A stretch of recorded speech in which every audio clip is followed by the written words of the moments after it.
ചോദ്യപേപ്പർ ചോർച്ചാ വിവാദത്തിനൊടുവിൽ കേന്ദ്ര വിദ്യാഭ്യാസ മന്ത്രി ധർമ്മേന്ദ്ര പ്രധാൻ രാജിവെച്ചു. നീറ്റ് പരീക്ഷാ ക്രമക്കേടുകളുമായി ബന്ധപ്പെട്ട് അദ്ദേഹത്തിന്റെ രാജി ആവശ്യപ്പെട്ട് പ്രതിപക്ഷവും കോക്രോച്ച് ജനതാ പാർട്ടിയും ശക്തമായ പ്രതിഷേധം നടത്തിയതിനു പിന്നാലെയാണ് രാജി. അവസാന നിമിഷവും ധർമ്മേന്ദ്ര പ്രധാനെ വിദ്യാഭ്യാസ മന്ത്രാലയത്തിൽ നിന്ന് മറ്റൊരു വകുപ്പിലേക്ക് മാറ്റാൻ സർക്കാർ ആലോചിച്ചിരുന്നു. എന്നാൽ ഗത്യന്തരമില്ലാതെയാണ് രാജി. തുടർച്ചയായ പ്രക്ഷോഭങ്ങൾക്കൊടുവിൽ കേന്ദ്ര സർക്കാർ സമരക്കാരുടെ ആവശ്യങ്ങൾക്ക് വഴങ്ങുകയായിരുന്നു. ധർമ്മേന്ദ്ര പ്രധാൻ തന്റെ രാജിക്കത്ത് പ്രധാനമന്ത്രി നരേന്ദ്രമോദിക്ക് കൈമാറി. പ്രധാന നീറ്റ് പരീക്ഷാ വിവാദവും അതുമായി ബന്ധപ്പെട്ട് ജന്തർ മന്ദറിലും രാജ്യവ്യാപകമായും CJPയുടെ നേതൃത്വത്തിൽ നടന്ന ശക്തമായ പ്രതിഷേധങ്ങളുമാണ് ധർമ്മേന്ദ്ര പ്രധാന്റെ രാജിയിലേക്ക് നയിച്ചത്. പ്രധാന്റെ രാജി CJP മുന്നോട്ട് വെച്ച പ്രധാനവും വിട്ടുവീഴ്ചയില്ലാത്തതുമായ ആവശ്യമായിരുന്നു. മൂന്നാം വട്ട ചർച്ചകൾക്ക് മണിക്കൂറുകൾക്ക് മുൻപാണ് രാജി പ്രഖ്യാപനമുണ്ടായത്. വിദ്യാർത്ഥികൾക്കെതിരെയുള്ള നിയമ നടപടികളും FIRകളും പിൻവലിക്കാനും പരീക്ഷാ ക്രമക്കേടുകളെ തുടർന്ന് ജീവനൊടുക്കിയ വിദ്യാർത്ഥികളുടെ കുടുംബങ്ങൾക്ക് നഷ്ടപരിഹാരം നൽകാനും കേന്ദ്ര സർക്കാർ തത്വത്തിൽ അംഗീകരിച്ചിട്ടുമുണ്ട്.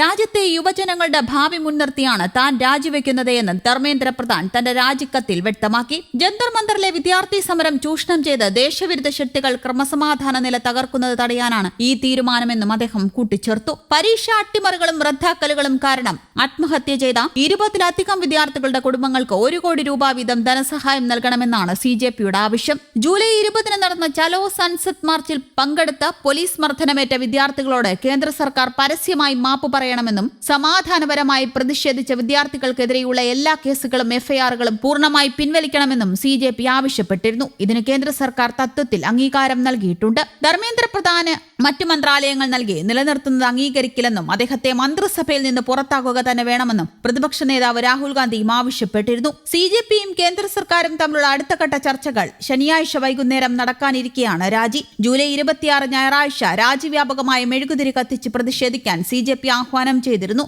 CJP സ്ഥാപകൻ അഭിജിത് ദീപ്കയ്ക്ക് ടൈഫോയിഡ് ബാധിച്ചെങ്കിലും സമരം ശക്തമായി തുടരുമെന്നും അറിയിച്ചിരുന്നു. അതിനിടയിൽ കൂടിയാണ് രാജി. അതേസമയം CJP സമരം മൂലം നേരത്തെ നിശ്ചയിച്ചിരുന്ന മന്ത്രിസഭാ പുനഃസംഘടനയിൽ അവസാനവട്ട തിരുത്തലുകൾ വരുത്തിയെന്നും സൂചനകൾ പുറത്തു വന്നിരുന്നു.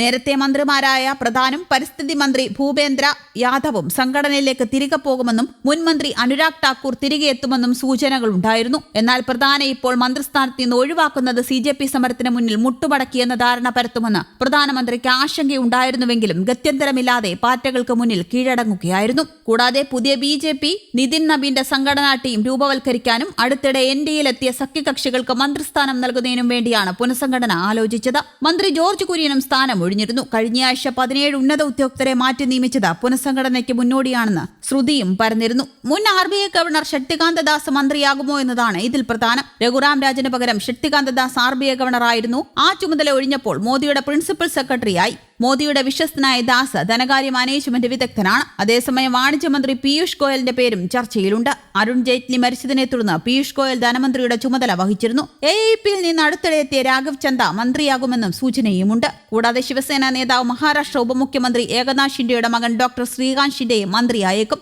അടുത്തിടെ ഉദ്ധവ് ഭാഗത്തിൽ നിന്ന് 6 പേരെ ഷിൻഡെയുടെ നേതൃത്വത്തിൽ NDAയിൽ എത്തിച്ചിരുന്നു. TMCയിൽ നിന്ന് വന്നവർക്കും മന്ത്രിസ്ഥാനം ലഭിച്ചേക്കും. നിതീഷ് കുമാറിന് കൂടുതൽ പരിഗണനയും ചർച്ചയിലുണ്ട്. പുനഃസംഘടന സംബന്ധിച്ച ചർച്ചകൾ ഏറ്റവും മുന്നിലുള്ളത് ഉപപ്രധാനമന്ത്രി സ്ഥാനമാണ്. അമിത്ഷാ ഉപപ്രധാനമന്ത്രിയാകുമെന്നാണ് ഊഹാപോഹങ്ങൾ. എങ്കിൽ BJPയുടെ ഭാവി നേതൃത്വത്തിലേക്കും ഇത് ചൂണ്ടുപലകയാണ്. അക്കാര്യത്തിൽ RSS നിലപാട് നിർണായകമാകും.